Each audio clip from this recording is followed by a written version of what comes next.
Ladies and gentlemen, welcome to the Institute of World Politics. This is yet another Kościuszko Chair in Polish Studies event, as well as Center for Intermarium Studies. An unusual one because this one has a spiritual dimension. The topic today is John Paul II and his poetry and drama. A human being is not complete without a spiritual dimension. Oftentimes when we talk about statecraft, we skip a very important part. Aristotle taught us that we should know first and foremost who we are. No one's going to convince me that I'm a bicycle, because I know who I am. Sun Tzu too, he taught, know yourself, know your enemy. Without first delving into the spirit, we can't really project our knowledge and embrace the world and be able to relate to it. It's my great pleasure to introduce a guest speaker. I met her first time about 14 years ago in Charlottesville at my aunt's. She was not available. But then eventually she became my wife. So today's lecture is an exercise in nepotism. The Kościuszko Chair is very happy to thank Lady Blanca Rosenstiel and Irene McLean, who have actually sponsored this project on John Paul II. Why is it important? Well, aside from the spiritual dimension, I remember when we had an event about the Vatican and its diplomatic tradition. And a few folks here from State Department and Department of Justice came to listen to what a few people had to say about Vatican's diplomacy. And halfway through the lecture, one of them turned to me and said, "Gosh, I was surprised that you guys at the Institute of World Politics would invite some people from a tiny place called the Vatican, but now I get it. They've been at it for 2,000 years, so they know the game the best in the world. This is the eldest continuous institution in the world, the Catholic Church. And one of its sons and leaders was John Paul II. Much has been written about it, but not like this. So without much more ado, I'd like to clap to Supermom, Supermodel. I'm not kidding. Until November 5th, if you go to New York, her billboard is in Times Square. I wish I could project this, but then she'd get embarrassed and run away. Supermom, supermodel, super lawyer, and now super specialist in poetry and drama, John Paul II. Thank you.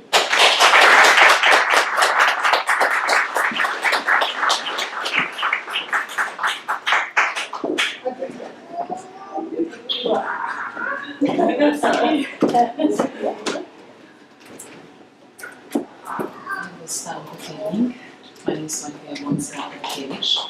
You already met my husband. Yes, I'm a wife.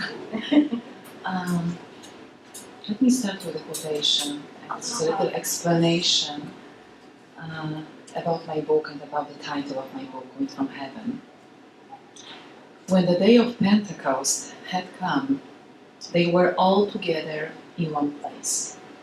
And suddenly, a sound came from heaven, like a rush of mighty wind, and it filled all the house where they were sitting. And they appeared to them tongues as of fire, distributed and resting on each of them. And they were all filled with the Holy Spirit and began to speak in other tongues, as the Spirit gave them utterance. Good evening again. Thank you to the Institute of World Politics and Mr. John Lanchowski for having me here, and thank you to Kościuszko Chair, and thank you all those amazing people who organized this event tonight. Thank you for being with us. Thank you all guests, colleagues, friends, members of my family. Thank you all. I am the author of Wind from Heaven, John Paul II, the poet who became Pope. The book was already published in Brazil, Colombia, Poland, and now it's time for America. And I have a good news. Next year I am expecting a book in Italian. It will be translated from Polish into Italian, and I will be releasing in Italy. So fingers crossed, please. And today I am honored and happy that I can share with you about poetry and dramas of Karol Wojtyła, John Paul II. The book portrays a student of Polish literature, a professor, a philosopher, a priest and thinker, but also a leader whose religious conviction added a new and much needed moral dimension to world politics and changed the course of history. Wind from Heaven is about the Pope as an actor who belonged in the theater and who believed in the power of the spoken word, and the word that shaped lives and destinies, the word that changed people's minds and hearts as well. This book is about Poland, introduces Polish history, Polish people, Polish culture. Moreover, it reminds readers that Karol Wojtyła, John Paul II, was at heart the son of a nation that survived some of the most horrific historical experiences imaginable. The nation saved its identity and preserved itself despite various partitions and occupations. Wind from Heaven explains that John Paul II's appropriation of Polishness realized itself in many dimensions. It reflects both the organic continuity of Poland's national experience and the need for reinterpretation of this experience with regard to literature, Christianity, culture, and patriotism. Once John Paul II said, "They try to understand me from outside, but I can only be understood from inside." So to understand John Paul II, you have to understand Poland, Polish history, Polish culture, and Polish people first. To understand John Paul II and the Pontiff from within means to understand his Polishness and answer the question, how much Poland was in the Polish Pope? And my book explains all of this. And this is also a story of President Ronald Reagan and John Paul II and their shared contribution to the fall of communism. It presents the drama of Wojtyła's own life, the personal and historical experiences that formed him and the faith and cultural heritage of his native Poland, that influenced him and shaped his transformative 27 years long pontificate. But there is also another thing about President Reagan and John Paul II I would like to share with you. They were both men of the theater. Theater has the potential to transcend the art of the word and gesture and became the art of the word. And these both men recognize this instinctively. In their own way, they use the power of the word to confront evil. It was a totalitarian system that denied the existence of God, thrived only where human dignity was violated. The two great men are no longer with us, but our need for moral clarity and moral leadership remains. I'm truly encouraging you to review this part of my book. John Paul II, the poet who became Pope, takes the reader on a journey of discovery through Karol Wojtyła's most important poetry and plays. His career as an actor, seeking eternal truth on stage, in the nexus between word and gesture, his witness to the unspeakable horrors of Nazism and communism, and the calling to resist their evil at all costs. Someone asked me if his experience in the Rhapsodic Theatre he belonged to and he was so close to helped the Pope carry out his mission as a Pope. And I responded by the following words. Karol Wojtyła's long-time friend Halina Kwiatkowska said, "I believe that. His experience in theater gave him his strong voice and magnificent diction, shaped his beautiful sense of gesture, taught him to appreciate the value of a pause suitable for homilies. Thanks to Rhapsodic Theatre, he developed an ease of connecting with audience, and especially an ability to express the inner truth in a convicting manner." Wind from Heaven offers a new perspective on John Paul II and the pontificate that transformed the Church, its people, and the whole world.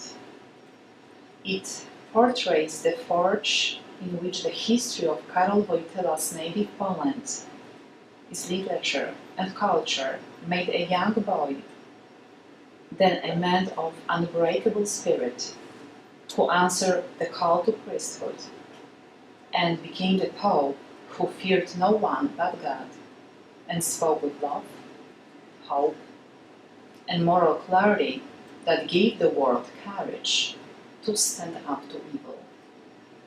And the last, but not least, I would like to speak about the legacy of John Paul II. I found a couple of points I would like to share. Number one, be not afraid, which means act without having no fear. Why? Because man has been redeemed by God.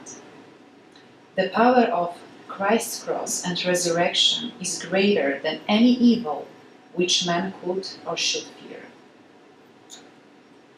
And I would say even more, totus tuus.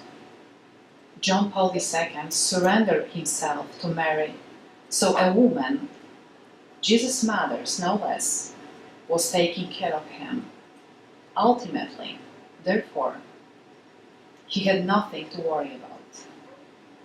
This man of peace, John Paul II, is a man who truly believed in the human being and asked to respect his dignity and protect his spiritual and moral greatness that all come from God. He also mentioned many times, people, demand of yourself, even if no one else demands of you. He always keep repeating about hope, love, family, God, all of those words that have a deep meaning and value in our lives. And one more thing. This message comes from March 1985, where John Paul II wrote in his Dilecti Amici that there is hope, for you belong to the future, just as the future belongs to you. So we have to remember that future belongs to us. In this place, so I can talk about my book more and more, but I am really encouraging you to read and let me know what you think about my Polish-American thoughts. I was writing this book in so many different places, in Brazil and Poland and America, and Italy as well. And I hope that you enjoy all of those places, because you can find them. So this book contains lots of history of Italy and Poland and Brazil and America. and my meeting with amazing people, I share lots of stories. In this place, I would like to thank Stanisław Kardynal Dziwisz, the longtime secretary and personal assistant to John Paul II, for writing a foreword to my book. I also would like to thank you, Mr. Michael Reagan, the son of President Reagan, for sharing amazing stories with me about his father and John Paul II, Mr. Paul Kenger, Mr. Austin Roos, Mr. John O'Sullivan, and more for writing blurbs for my book. And thank you to IWP and Kościuszko Chair. And I so much thank you to Dr. John Lanchowski, who couldn't be with us tonight, but I know that he's with us by his heart and thoughts. And he was the one who actually gave me a lot of books about the relation between Ronald Reagan and John Paul II, so I could learn more and more, because I was not able to understand certain historical problems, and even I couldn't experience them, I couldn't find them anywhere. So John, I really thank you so much for your contribution to my book. And again, thank you all who organized this beautiful event tonight. I wouldn't be here without you, without my husband, without my little daughter, Marysia. And ladies and gentlemen, thank you for your time and your attention. I would be very happy to talk to you about my book after a little reception. We have in another room. And thank you so much for being with me tonight. I hope you enjoy Wind from Heaven. Thank you.